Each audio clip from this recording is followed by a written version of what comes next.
That was part of Shostakovich's 10th Symphony, an Naxos recording featuring the Royal Liverpool Philharmonic and Vasily Petrenko. And it's one of the recordings vying for the Orchestral Award in the 2011 Gramophone Classical Music Awards, given in association with Steinway and Sons. I'm James Jolly, and I'm joined by Richard Whitehouse to talk about the three orchestral shortlisted discs. Well, why don't we start with that Shostakovich? Now, this is part of a cycle, isn't it? That's right, yes. Cycle that's been in progress now for, I think, about 3 years, with Vasily Petrenko and the Royal Liverpool Phil, and it's been a refreshing cycle, very much in the lineage, to my mind at any rate, of Kirill Kondrashin and his cycle with Moscow Philharmonic in the 1960s and 70s. Because there was a period when, if you wanted Shostakovich, you basically went to Soviet and Russian recordings. It was almost like Westerners could do it, but somehow they could never do it properly. Didn't have the authenticity. And at last, here's an English orchestra with a Russian conductor who is of a generation who probably would have just about clipped the Soviet era, but he's basically a post-Soviet musician, if you want to put it like that. But he delivers the real thing. Yes. No, I mean, there's no undue sort of reflection or trying to sort of milk the sort of pathos, which has become, I think, a little bit of a problem in Shostakovich interpretation over the last decade or so. It's very focused. There's a lot of expression there, but there's a tensile sort of energy and a real feeling for momentum, which particularly in the first movement of the 10th is absolutely essential. You need to make the music happen. It needs to sort of move through to that. The last time I think that Shostakovich used the strategy where the climax of the piece comes going from the development back into the reprise, and that is electrifying, I think, in Petrenko's account, definitely. I mean, why do you think it is that Shostakovich music, of pretty well all music, seems to sort of, its roots are so deep in Russia that it almost seems that a non-Russian can't somehow get to it? I mean, music's supposed to be a universal language, but of all the great composers, his seems to sort of resist the universal language. Well, I think made partly because it's intrinsically bound up with Russian culture and Russian issues at the period in which it was written. Of course, it's an interesting juncture with the 10th Symphony because it's the delayed conclusion, if you like, to the epic so-called autobiographical symphonies that started with the 5th, and it's the work, in a sense, he might have been expected to have written at the end of the Soviet Union called it the Great Patriotic War in 1945, when, of course, he turned tail, if you like, and did the 9th Symphony, which is a wonderful piece, but it's a complete volte-face in those terms, coming after the 7th and the 8th. And I think the 10th completes, if you like, a sequence of wartime or works to do with war and conflict. And then after that, Shostakovich goes into what is sometimes called his Russian period, where works are much more closely bound up with Russian history, Russian events, Russian culture.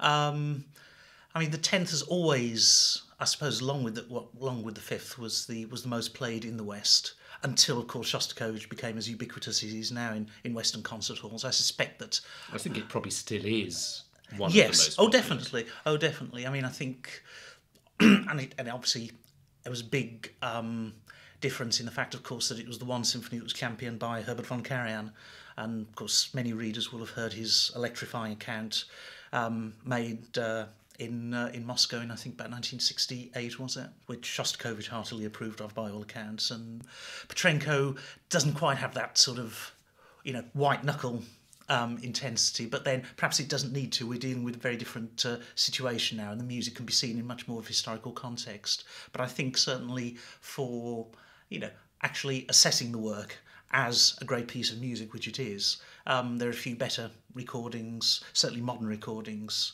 that enable you to do that.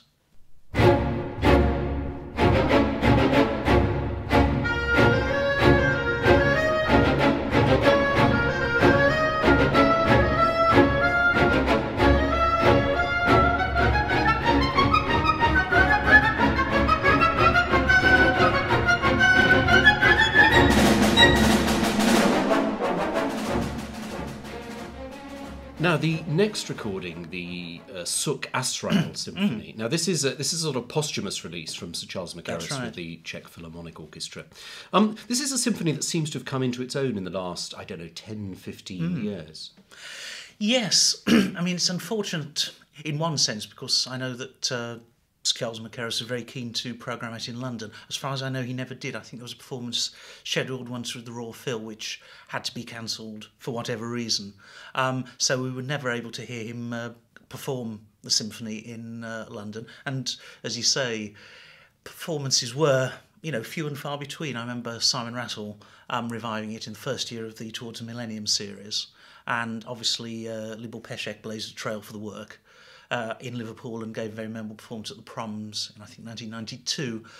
But yes, it's only in the last 5 years or so that it's come to the fore, so that I think London has probably had almost one performance a season, sometimes two, and I think virtually all the London orchestras have done it now, and obviously it's pretty well made it into the repertoire, which is important because it's almost the only symphony of its time, I think, in the midway through the first decade of the 20th century to really sort of face head-on the expansion in form and expression of the symphony that had been made possible by Mahler.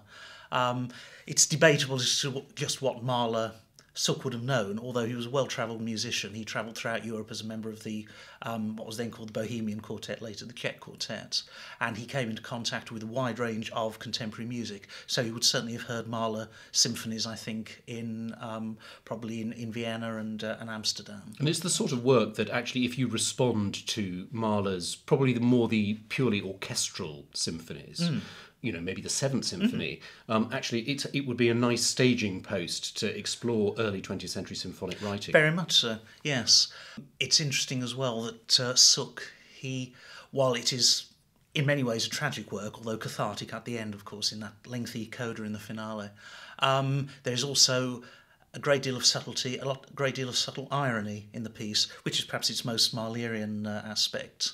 And that's very much brought out, I think, in this live recording. It's easily forgotten, of course, that Mackerras, really, when you think back, there was very little music that he couldn't do well, or certainly I never heard him give a bad performance or an unconsidered performance of anything he did.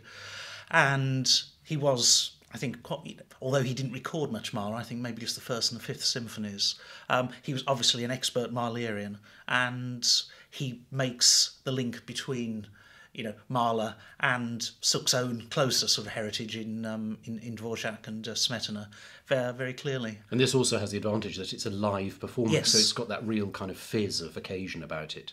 Yes, I mean, they've been, I say lucky, it's not lucky, but certainly it's been fortunate that I think some of the best live performances have come from that Czech source, I suppose beginning back in 1990 when Kubelik returned and gave My Vlast, yes. And there have been several since when it's not just the frisson of the live account that comes into it, which is crucial, of course, but I guess just the fact that, this is music that was, made for those players, made for that acoustic, I think the Rodolphinum, isn't it, where it was recorded, and made for a conductor like Mackerras, who I think, it's fair to say, had as much affinity with Czech music as any of the sort of Czech conductors of his generation. He learned the music at first hand from Václav Tálich, and I think that comes through, most obviously in the Janacek recordings that I think were some of the most important sort of post-war recordings of the operas and orchestral music.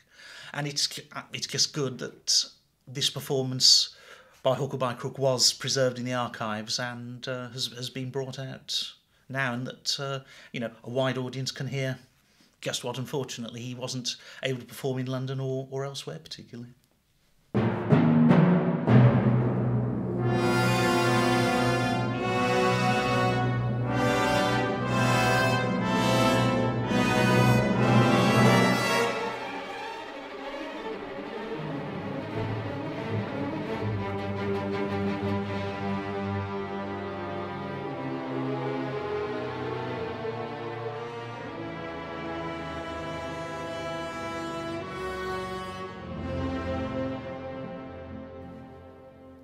Now, the last recording is also sort of very idiomatic. Its players sort of brought up on this repertoire and a conductor with enormous sympathy for this music. Now, this is the Halle Orchestra's collection called English Spring, which has orchestral music by Bax, Delius and Bridge, all with a sort of spring association.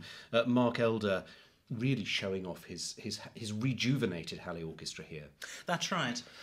I think that, again, Mark Elder has tackled wide repertoire in his ongoing, no doubt, tenure with the Halle. But he's always had an affinity for British English music, however you want to term it. And I seem to remember him giving a very fine performance of Spring Fire at the Proms some years ago, probably near the start of his tenure with the Halle. So it's good that he's been able to record it. It's work that's actually been quite lucky on record. There was a very fine recording by Vernon Handley on Chandos. And, of course, it has had quite a few live performances, which is ironic when you consider that the work was pulled from its intended premiere, I think, around about 1908, perhaps a bit later, and has not, I don't think, had a public performance in Bax's lifetime. And, of course, the parts, if I remember correctly, were destroyed in the the Second World War, and it was, there was no performance until, I think, probably the early 1970s. It may have been one of the works that Handley rehabilitated in his years with the Guildford Philharmonic.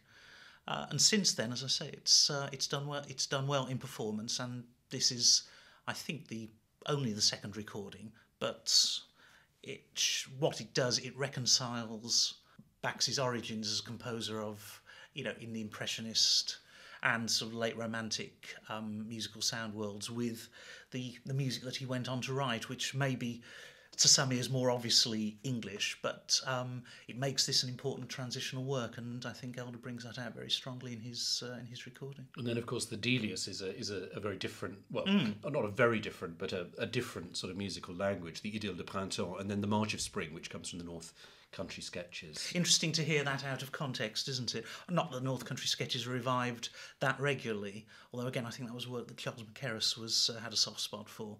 But yes, hearing the spring movement on its own, it works fine. I would like to say it works better out of context than in, but it certainly stands up as an autonomous piece. And the Idylle de Printemps is just delightful music. It's a piece, isn't it? I think that early Delius still isn't given credit. It's like a lot of early Sibelius. It may not be profound, but it has a lot of pathos, and all the stylistic hallmarks are pretty well in place already. So. And the other work on the disc, Frank Bridges' Enter Spring. I mean, I think I could safely say that this is the sort of the masterpiece on the disc. Oh, absolutely, yes.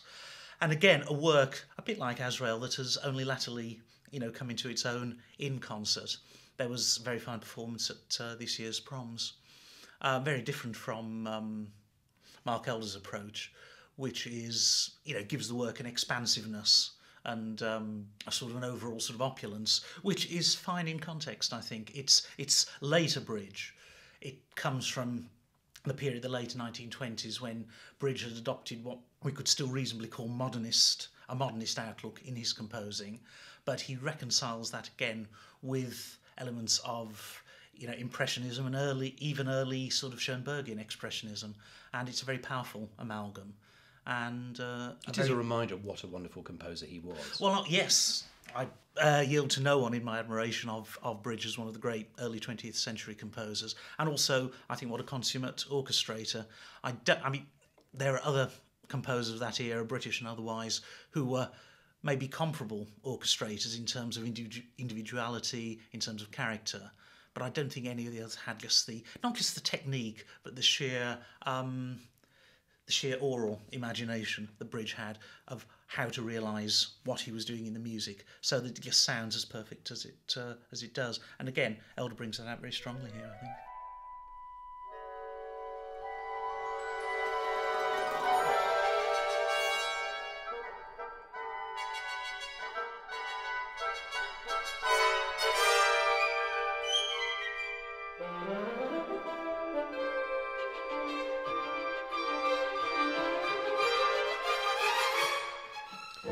Part of Frank Bridges' Enter Spring from the Halle Orchestra and Sir Mark Elder's own label programme English Spring.